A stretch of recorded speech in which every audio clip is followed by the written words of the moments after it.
All Hit Radio.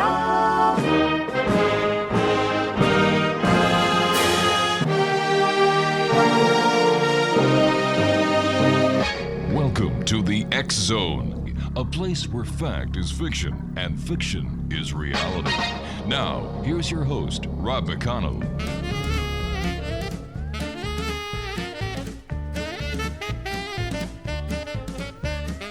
I made love to an alien near Roswell last night. We strolled along together in the pale moonlight. I had a funny feeling that something wasn't right. I made love to an alien last night.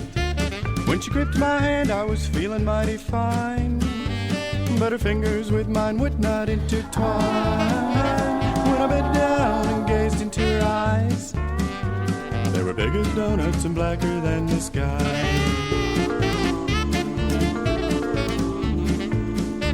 She said, I'm feeling lonely. I said, and welcome back to the X Zone, everyone.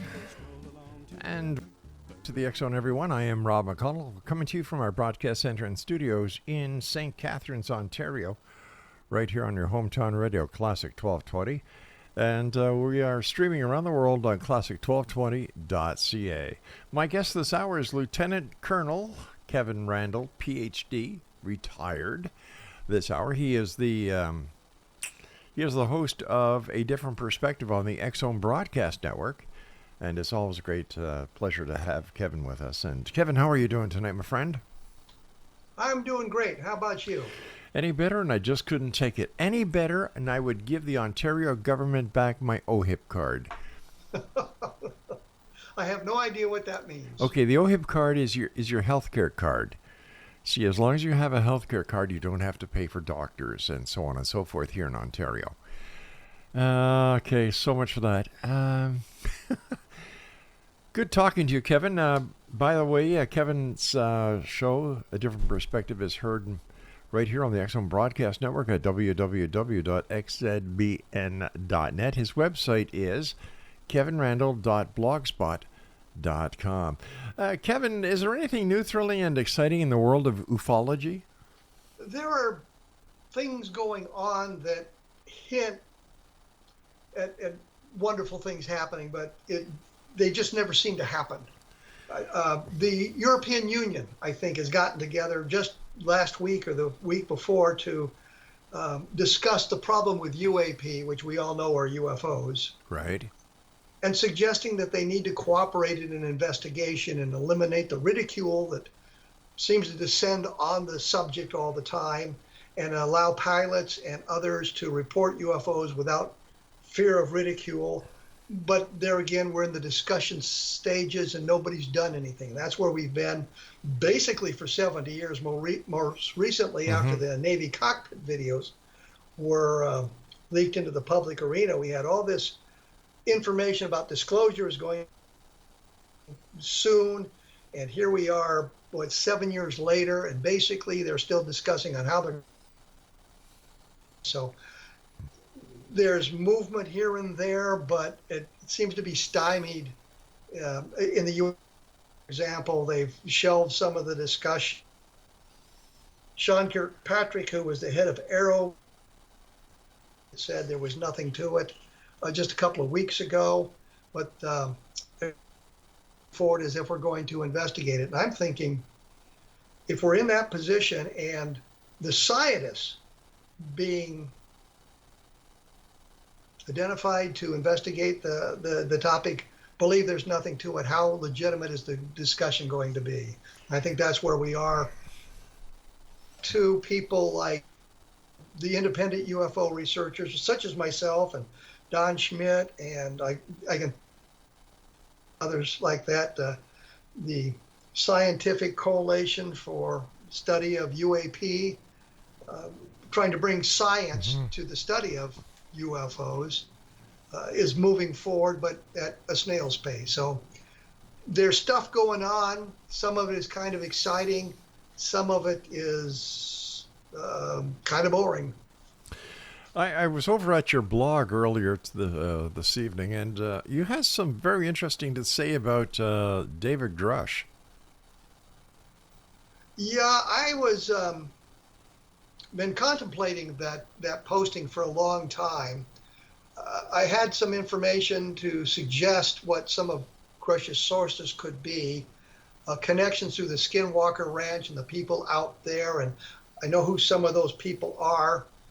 Some of them had high government positions at one time, and so I was wondering, based on what they had said in the past and what I could find out about them, if the sources that Grush had been talking about might have been some of those people, and if so, what cases would they look at? So I put together a posting of 10 or 12 different possibilities of the sightings they might be talking about, and my analysis of it. We know two of them, for example. We know the Italian, the 1933 Italian case, which I think my colleagues in Italy pretty well debunked 20 years ago, maybe 30 years ago.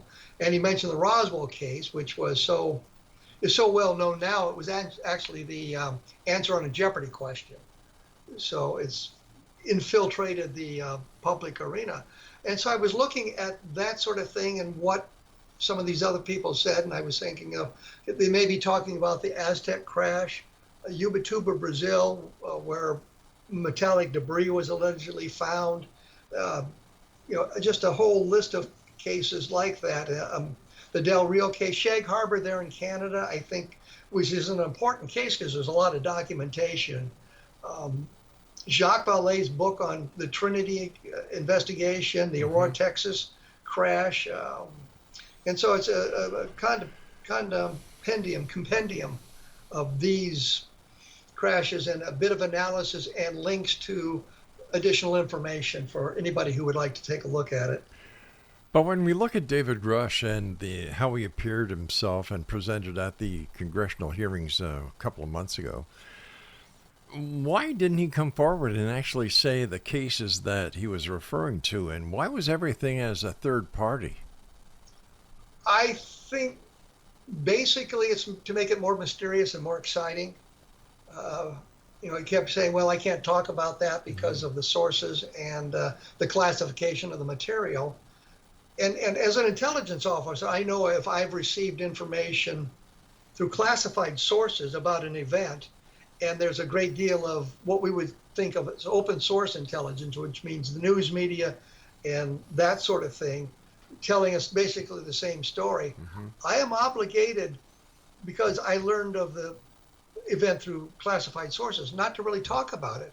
And I think I've mentioned on your program before that when I was serving in Kansas City as an intelligence officer, and I got a call from, I think it's Kansas City Star, and the reporter had some information on an event that took place in the Middle East. Now, I knew all about it because I had the classified documents sitting in front of me. And it was asking me these questions, and I kept saying, well, I don't know anything about it. If I'd said, yes, your information is correct, well, then he has a source, an official source, albeit probably an anonymous source, saying that. And I couldn't do that. That was verifying information that I received through classified sources. So my only course of action was to suggest I knew nothing about it. And he called me all sorts of names, and I'm thinking, yeah, well, I won't be buying your newspaper then. So when it comes to David Grush, should we take the information that he told to Congress that we all watched as legitimate, as credible, or is this just more smoke and mirrors? I'm thinking most of it's just smoke and mirrors, and I'm thinking that because we never get these materials. As I said, the only two he talked about publicly know is the Italian crash and Roswell. That's all we know for sure. There's hints of other stuff, but until we can find out what the specific information he has is, or what the specific cases are, there's really nothing we can say is, well, that's kind of interesting. I wish I knew more, but I can't, in good conscience, say, well, he's got the inside information, because we don't know what it is. He's hiding behind that cloak of secrecy, which supposedly has been lifted, so we have transparency. But every time we turn around, we hear national security being thrown about. We're hearing, well, I can't talk about it because it came from classified sources and all of that sort of thing. And that does nothing for us. That doesn't advance the investigation in any direction other than here's a guy who is, and he's not the only one, but these people who come out and allege that they have inside information, but we never get that information so that we can vet the authenticity of it. Kevin, you are a former lieutenant colonel. You have the highest clearance. You have investigated as a civilian UFOs, UFO sightings, UFO crashes. You have a PhD. Why would not Congress contact you and bring you to the congressional hearings, who has, in my opinion, much more credibility than anyone that they brought before the public before? Because most of my sources, a lot of my sources on the crashes are dead now. I'm thinking specifically of Edwin Easley, who was the provost marshal in Roswell, which was a very good source. I think part of the problem is, and I think when the Air Force investigated the Roswell case in 1995, they saw Don Schmitt, Tom Carey, and me some very interesting things which we did record on tape so we could verify it. But I think the Air Force was caught in the unenviable position of not wanting to call an Air Force general and I think the problem is Crush and his people are talking about inside political sources and name certain names. Tom and I, for example, are outsiders in this. So really not looked at. I think of myself as the leading expert in the world on UFO crashes simply because Len Springfield, who opened this whole door for us, passed away a number of years ago, and I kind of inherited his mantle. And I've looked at an awful lot of these cases. I did a book called Crash When UFOs Fall from the Sky, and I think there's 118 alleged crashes in it, mentioned in it, and of those, maybe 4 lead into the paranormal, into the mysterious realm of UFO crashes, I should say. The rest of them are misidentifications. There's all kinds of things like that. There's very few of it. If we had 118 crashes in the United States, you would think that we would have better information, and that would suggest crashes in Canada, crashes in Mexico and South America and China and Russia and Europe and Africa, all over the world, and yet we don't get that sort of information. Which reminds me, just you wanted some information. I just did a hey Kevin, I hate to do this, buddy, but we're up against our break, so please stand by. Exonation, Kevin Randle is our special guest this hour. www.kevinrandle.blogspot.com, and to listen to a different perspective by Kevin Randle, just visit xzbn.net. We'll be back on the other side of this break. Don't go away.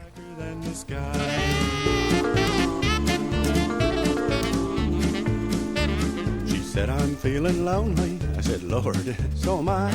We'll stroll along together, but we won't question why.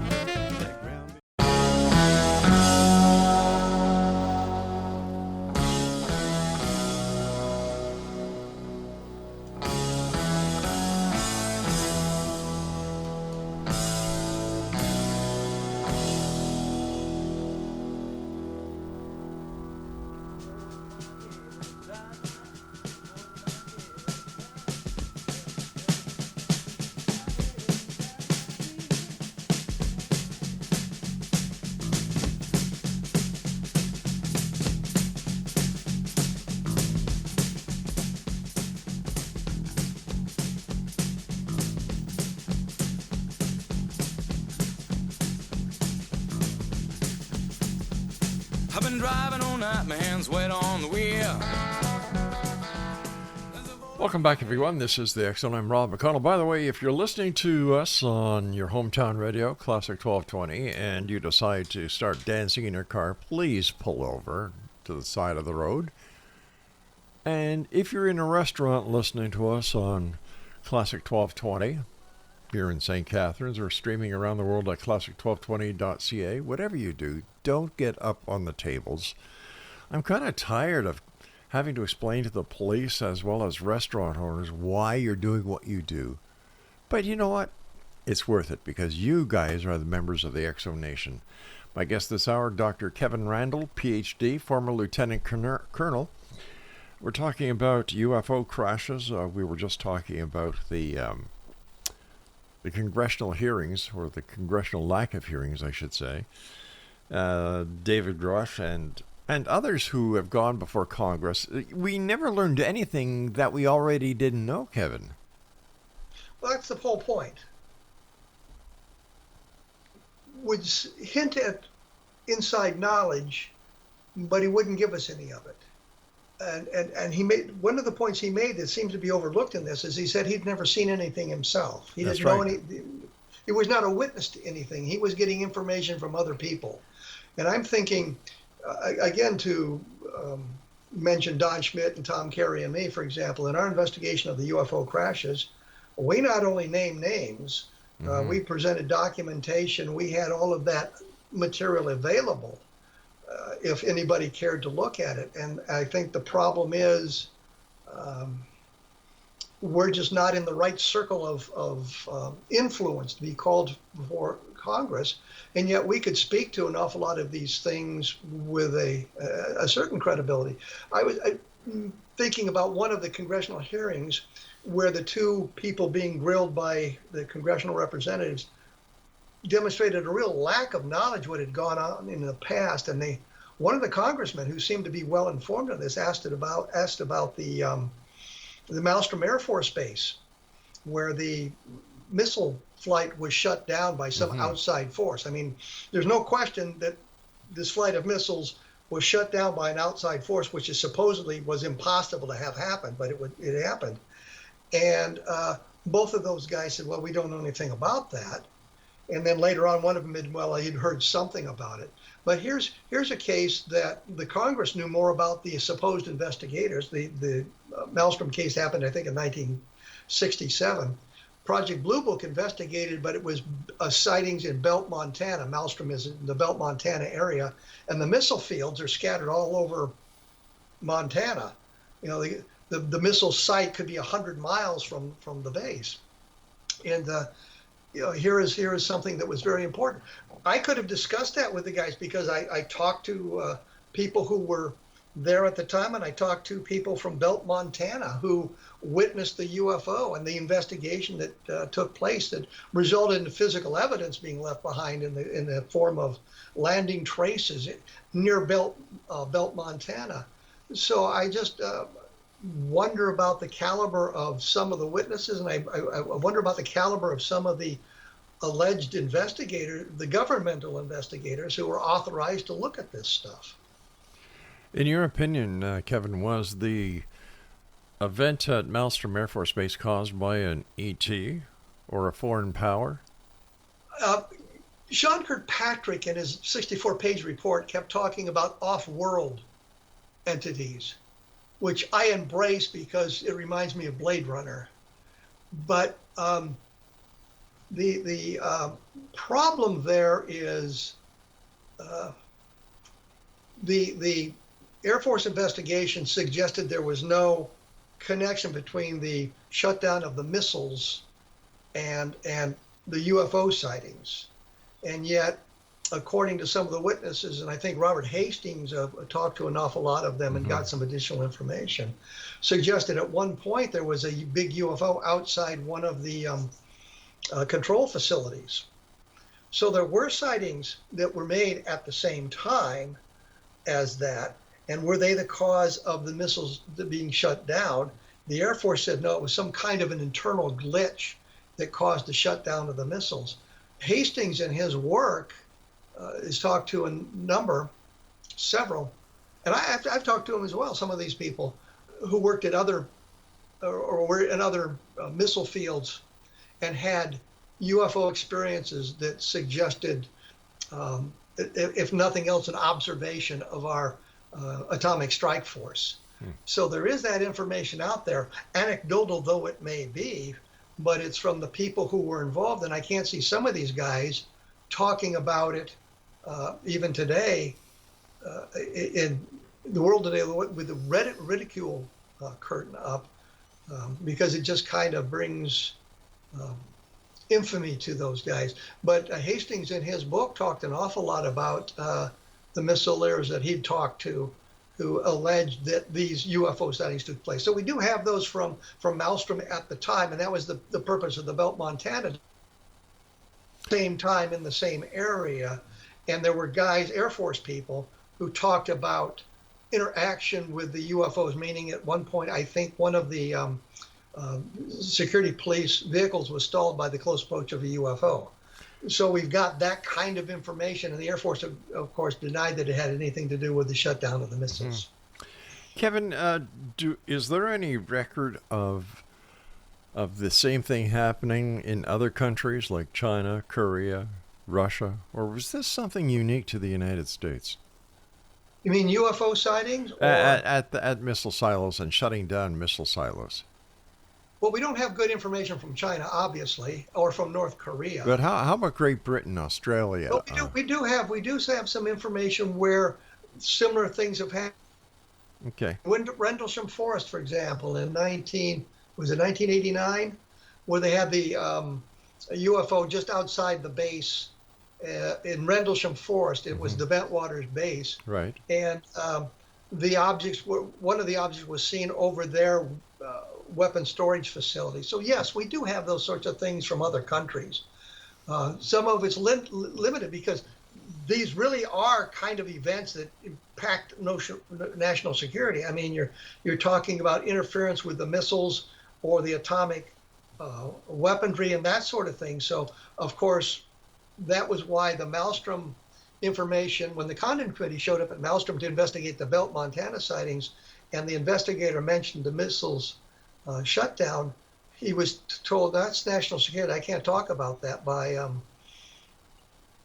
I want to say Lewis Chase, one of those guys who's got two first names or two last names, that sort of thing. But he was a UFO officer there, and he said he couldn't talk about it because it was national security. And I think at that point, yeah, that was a national security issue. And I think other countries treat it that way as well. If there's some kind of interference with the capabilities, then that becomes an issue of national security. In your opinion, Kevin, after investigating all these cases that you've done over the number of years, do these ETs pose a threat to humanity as well as national security? There have been reports of people being injured.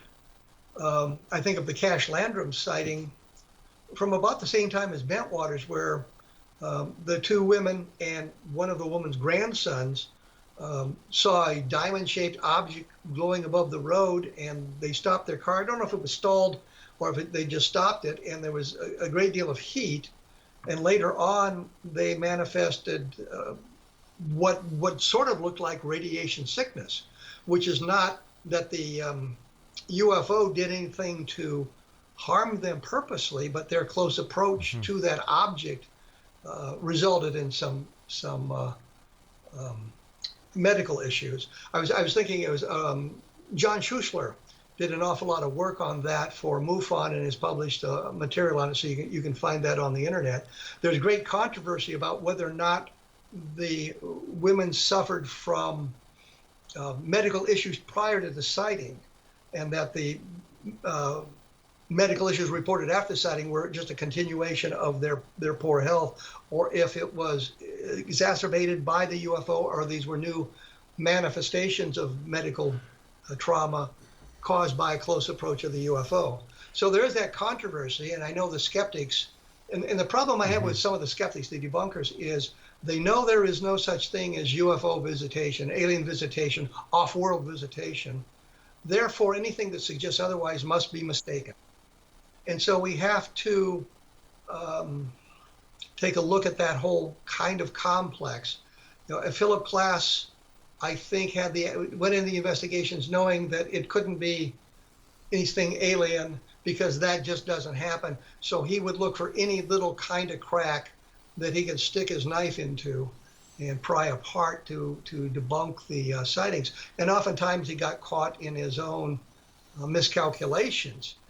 But that's one of the problems with the UFO research. We have people who know there can't be any UFOs, and therefore they search for any little thing, any mud to throw on the wall, not realizing or maybe not caring that sometimes witnesses get things wrong, even though they've seen a real event and that sort of thing. So we have to take a look at that whole kind of complex investigation. Kevin Randle's my special guest this hour, www.kevinrandle.blogspot.com, and Kevin is the host of A Different Perspective on the X Zone Broadcast Network. And you can listen to all of Kevin's past shows at www.xzbn.net. Kevin,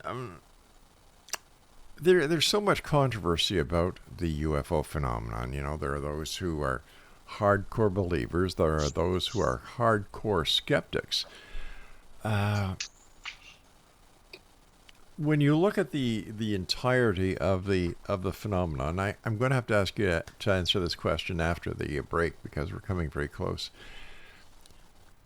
How come there hasn't been, to what many people are calling the smoking gun when it comes to UFOs? Well, I think the problem is you've got interference from people like the skeptics who do not believe. I think you've got a problem with the U.S. government, in the United States at least, downplaying the UFOs and creating this environment of ridicule. Back in 1947, when we first got into it, there was a headline in a newspaper, flying discs or flying saucers seen in 38 states except Kansas.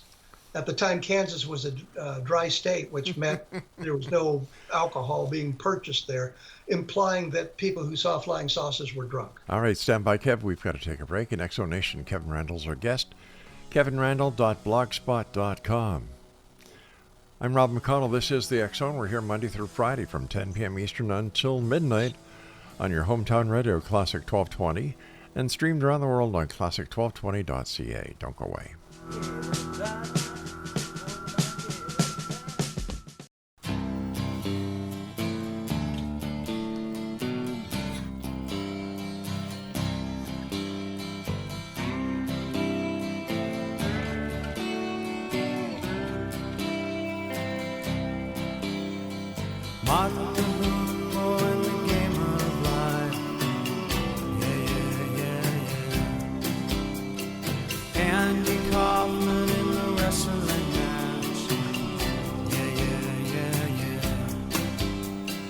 Monopoly 21 checkers and chess. Yeah. Welcome back, everyone. If you're listening to this radio, and you're listening to us on your hometown classic radio, Classic 1220, and streaming on classic1220.ca, there's some great other programming here on Classic 1220. One of my favorite shows, first thing in the morning, Danny and Craig from 6 a.m. until 10 p.m. And then my good buddy Irish from 10 until 3. Pete Dichter takes over at 3 until 7. And these are just some of the great programs we have for you listeners around the world on your hometown radio, Classic 1220, and streaming at classic1220.ca. For more information about the entire schedule of classic1220.ca, visit www.classic1220.ca. And if you'd like to find out more about the X Zone radio show on Classic 1220, just go to www.xzone on classic1220.ca. Kevin Randle's my special guest. His website is kevinrandle.blogspot.com, and he is the host of A Different Perspective on the X Zone Broadcast Network at www.xzbn.net. Kevin, I have to ask you a question here. The fuel that we believe that the ETs are using is radioactive, right? There are indications from some sightings that radioactivity was involved, but most of the times you don't really find any evidence of radiation. There's discussion about using the magnetic lines of force around the United States or something around the Earth, right, for propulsion, and some sort of way of gathering fuel as you travel through space because of all the, I think it's the hydrogen that sort of fills in the gaps between the stars. In talking to James Van Allen, yes, I'm going to drop his name. the guy from the Van Allen belts, Right. talking to him about UFOs, and he mentioned all this hydrogen, and as you approach relativistic speeds, meaning the speed of light, that the spacecraft would be bombarded by all these hydrogen atoms, and you'd fry the occupants unless you had some sort of shielding there Right. to do that. And I think if you're traveling through interstellar space, you've probably figured that out already. But the point simply is radioactive materials, like we think of that, is probably not the propulsion systems being used by the spacecraft. It's probably something much more sophisticated and scientifically advanced from where we are, if we are speculating that there's really alien visitation. Well, wouldn't we have to speculate that with all the sightings that have been reported over the years? For example, Maelstrom Air Force Base and, all the other cases that we've talked about, including Levelland. There's quite a bit of evidence that would say that, yes, we are being visited by ETs, not of this world, and I'm not talking about the aliens from Mexico when we talk about this. But so how can we not look at what the feasibility is that they're here, and all these people can't be making this up, can they? If you go back in the annals of science into the early 19th century, and of course the 18th and 17th century, and people would be talking about rocks falling out of the sky. Well, there's no rocks in the sky. There can't possibly be rocks falling out. And then in 1802, there was a great meteor fall in France where lots of witnesses, and there was debris from the meteor scattered through this village, and they went to investigate it. Coincidentally, 2 or 3 years earlier, there had been a geological survey of the area, so they knew what the rocks and the soil and everything looked like. And here is this sudden introduction of all this new material, and you had all these witnesses talking about rocks falling from the sky, and they reversed their position. At least the French Academy of Sciences did, which we, of course, were well aware of that now. And I think we're looking toward a paradigm shift in the thinking to get to that. And the problem we have faced in UFO investigations is the government, at least in the United States, wanting to hide the information. If Roswell was an alien spacecraft, the government would have had a legitimate reason for hiding that information for a couple of reasons. Number one, they were worried about panic from the population based on the fact that we just come out of World War II, which was disastrous for everybody. Yeah. You're talking about something that would shift the paradigm that way and cause additional trouble. And I think that they were reluctant to mention what they had in the way of evidence simply because they didn't have an answer. They didn't know what it was for sure. And that makes sense to me. But once we got further along, they came to this idea that they had to keep this cover-up going. And as we move into, I guess, later arenas, we're looking at our government, the people at the top of the government, trying to protect this information because it leads to their power and their financial well-being, and they even keep the information away from the elected officials, or many of the elected officials. So I think there's a lot of stuff going on here to prevent the information from being circulated. And I think in the beginning it made perfect sense, but in today's environment, I think some of the reasons fall by the wayside. It just doesn't make good sense. But we're talking about the smoking gun. You mentioned Levelland. Yes. I think that's the perfect case because you had the craft seen by multiple witnesses, and I mean dozens of witnesses. It interacted with the environment by stalling the cars, which suggests magnetism being somehow involved in their propulsion systems. You had law enforcement involved in the sightings. You had the Air Force involved in the sightings, and there were landing traces left behind. But the Air Force investigation lasted 7 hours. And nobody knows what the guy did for the 7 hours, because he showed up, he talked to some people, he disappeared, he came back, apparently had a long lunch somewhere in Lubbock, I suppose, probably at Reese Air Force Base, and then submitted his report suggesting that it was either the burning off of the residue from oil drilling, the flames reflecting off the clouds, or it was ball lightning. Just ignored all the evidence that had been gathered or could have been gathered, and the Air Force stuck with this ball lightning explanation. And when they concluded Project Blue Book, that was the official explanation. But you've got all this other stuff. Had they investigated it properly, we'd be having a different discussion now. We would be looking at something else right now, and that is not what happened. All right, if now, I'm being hypothetical here, Kevin. I hope you will understand where I'm going with this in a minute. If these ETs or these sightings are actually controlled by extraterrestrials from another galaxy, another time and space, another universe, why is it that these reports come with strange lights in the sky? If they're that advanced, would they not use cloaking capabilities in order to surveil the planet without being noticed? Or is it a matter that they want to make contact and they know that the problems people are having making contact, and the government's acknowledging that UFOs and ETs are real?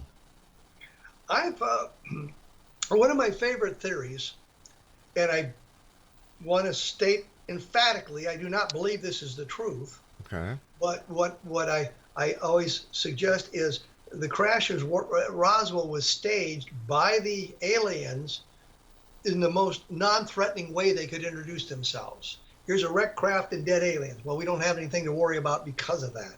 And the government, our government, picked it all up and ran off and hid it away. So now they say, well, we tried to announce ourselves and it didn't work, so we're just going to watch what's going on. I don't know. I cannot understand the alien thinking. Philip Glass made a good point. If they didn't want to be seen, why don't they turn off the lights? Exactly. Which suggests they don't care whether they're seen, or they don't care whether they're seen in certain circumstances, or something like that.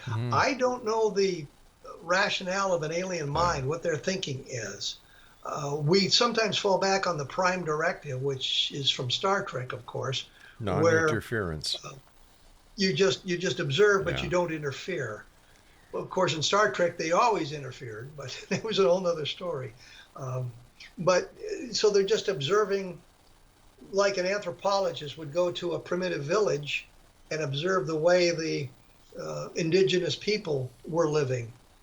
Which, of course, the minute he shows up to observe, it kind of alters things.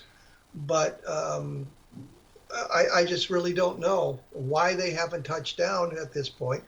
Another theory is they're so very long-lived that something that would seem imperative to us to do quickly, they're just getting around to.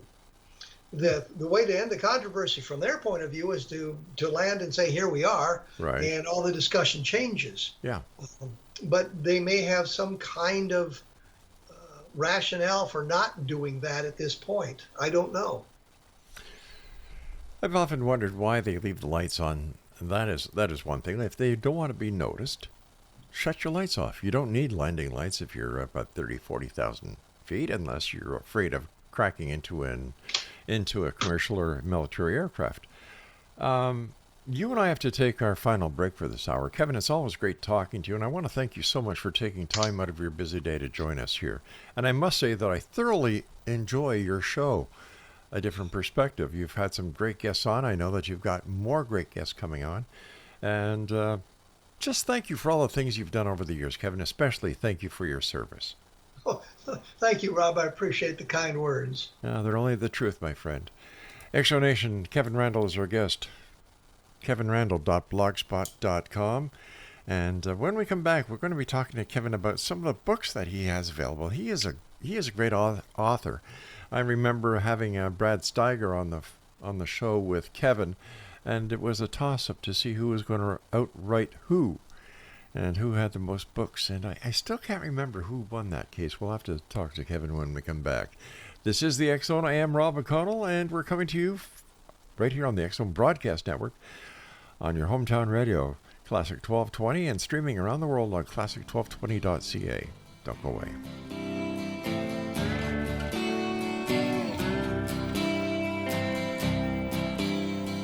Martin Rumbo in the game of life. Yeah. Andy Kaufman in the wrestling.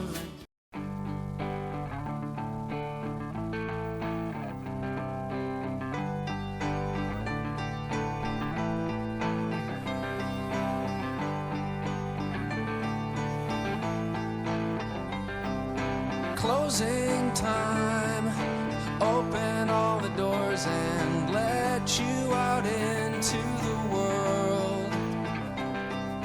Closing time.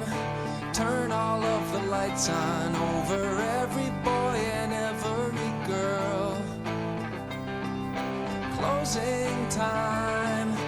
One last call for alcohol, so finish your whiskey or beer.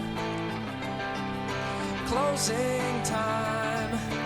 You don't have to go home, but you can't stay here. I know. And welcome back, everyone. First of all, I'd like to thank our guest tonight, Kevin Randle, www.kevinrandle.blogspot.com, and of course, my producer on the other side of the glass, Craig West, and my co-executive producer, my beautiful wife, Laura Rogers. Thank you guys for making this the show that it is. My Lord, we've had over 4,500 individual guests on this show. We've had politicians, we've had movie stars, we've had people who have had encounters of a close kind, people who have seen ghosts, believers, non-believers. We've had politicians on the show. Why? Because this is the X Zone, and you are the X Zone Nation. So thank you very much for keeping us on the air all these years. And if you'd like to get a copy of the April edition of the X Chronicles newspaper, it's available at xchronicles.net. And of course, all our shows are archived and available at xzbn.net. Kevin, my good friend, thanks very much for joining us tonight. Always a great pleasure chatting with you. But why don't you think, you've done this investigating for so many years, you are one of the top investigators, not only in abduction cases, not only in crash cases, but in UFO cases, because having the information and the experience that you have as a member of the military, a member who has, you've worked in the intelligence field, you're just not like the ordinary UFO investigator out there, Kevin. You are a pro. You are one of the top experts in the fields. Why do you think they haven't made contact yet? Like, if they're out there, why don't they just land on the front lawn of the White House, Parliament Hill, Buckingham Palace? What are they waiting for? I was going to say, I can probably figure out why they haven't landed at the White House, but that's a whole other political argument. Oh, no, don't. I had to. Just had to. But I once again, the only thing we have in common with the aliens is intelligence, meaning that we are thinking, rational, inventive creatures. We don't understand anything about their society. And there may be a reason they don't want to contact us. They might be afraid of us, for one thing, because there's any number of reports where people have shot at the UFOs, which I think is incredibly dumb, but that's my opinion. We've attempted to intercept them. We have. I'm sure the Soviets did at one time, and I'm sure the Chinese would. I fired on them. I've talked to people, fighter pilots, who've actually fired on them. So that may be inhibiting them from making contact with us because we're just a little bit too violent. But there may be other reasons. I really don't know what the rationale is for the way they've operated for decades, probably hundreds of years. You know, if I was an extraterrestrial visiting this planet and saw what was going on with the hunger, the homelessness, the wars that are going on, the climate, and the political arenas, I just put a big sign on the other side of the moon that says, "Earth ahead, turn back now." Yeah. If you value your life, turn around. Yeah, exactly. Now, And that may be part of it, but it may be something akin to a religious reason that we wouldn't understand, or a societal reason, or a fear of contamination, meaning that we might have some kind of germs around here that could contaminate them, though I don't really understand how we would develop that kind of thing on two separate planets. Yeah. That their germs would bother us and our germs would bother them. I just really don't have a good answer for that. there are those people who really believe, Kevin, that the War of the Worlds was actually put out there to see how society would react to an alien invasion. Well, the War of the Worlds, you mean the movies or the radio book show that H.G. Wells wrote before the turn of the 20th century? And I'm talking. I mean, that story's been around since the 1890s, I think. That long. I think that when George Pal made the one in 1953, his idea was to provide a entertaining movie.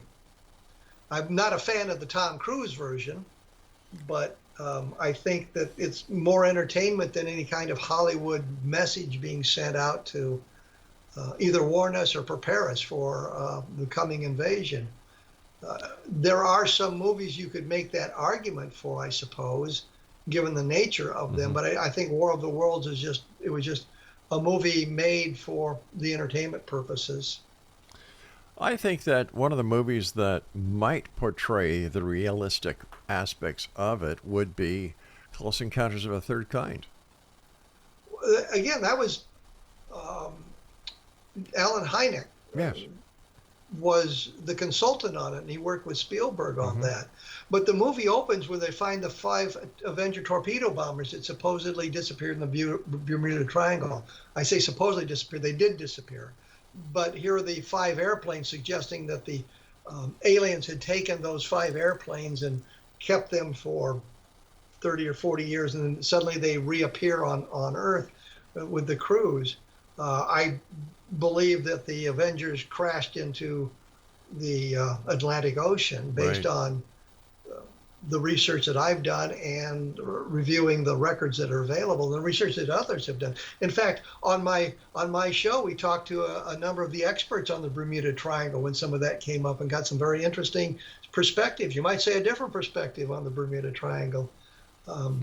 So I just don't know the answer to some of these questions.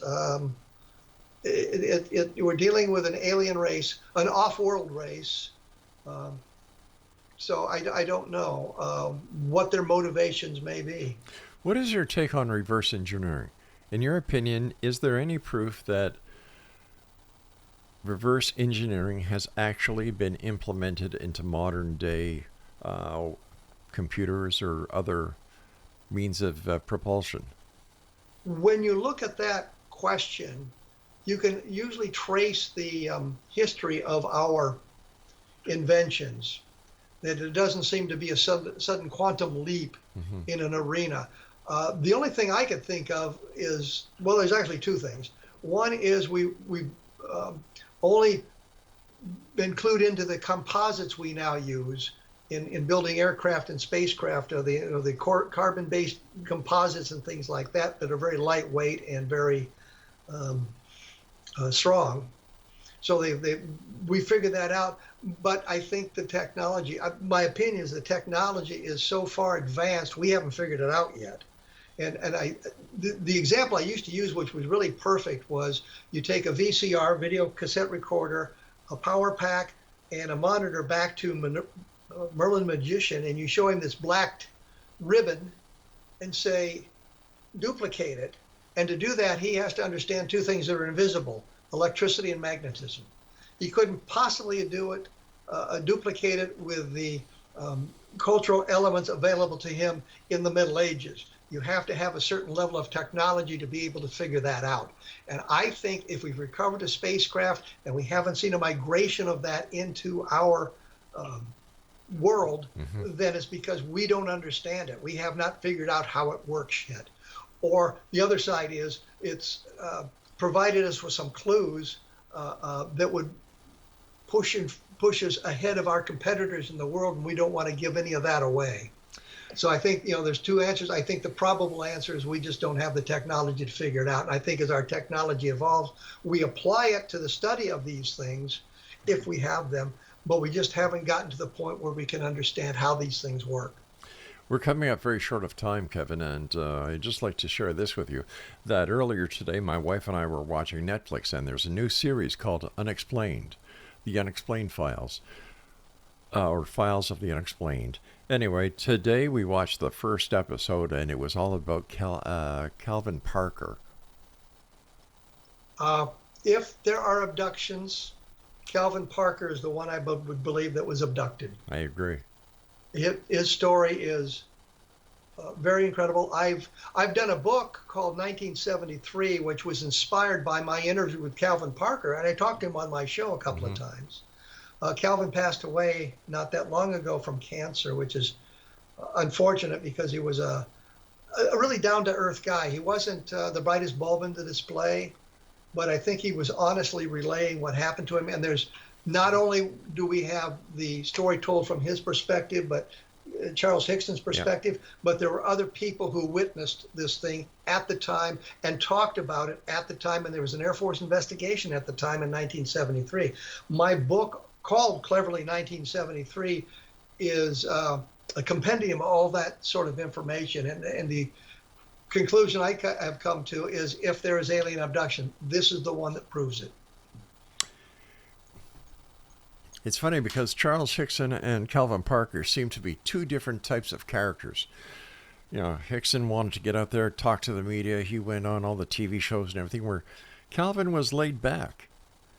Calvin was, I think, frightened by the experience and wanted nothing to do with it. And you've got to remember, Hickson was, 20 years older than Parker when this took place. They were just fishing, well, they worked together and they were fishing buddies. Yeah. And I think one of the key points is they had gone to the police that very evening when the abduction took place, were left alone in a room and didn't realize there was a recorder running. And so there's a discussion between the two men about what was going on, and you would think it was a hoax that would have, they think they're not being observed, they think they're alone, they would have discussed some aspect of it, but they don't.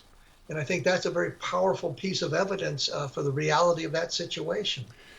Kevin, as always, time goes by so fast with you. Thank you so much for coming on the show tonight. As always, a great pleasure talking to you, and I look forward to working with you on Wednesday when I believe your guest is Robert Powell.